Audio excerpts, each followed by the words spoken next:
Yo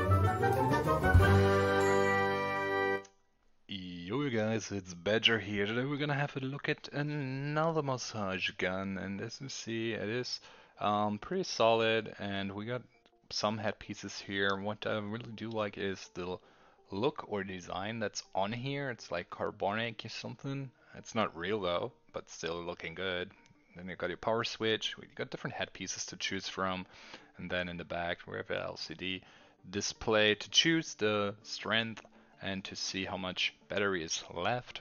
When the plus obviously increases the power and minus is decreasing it. So let's just throw in some numbers here and check that out. And here you see it is packing quite a punch and definitely is doing what it's supposed to be doing.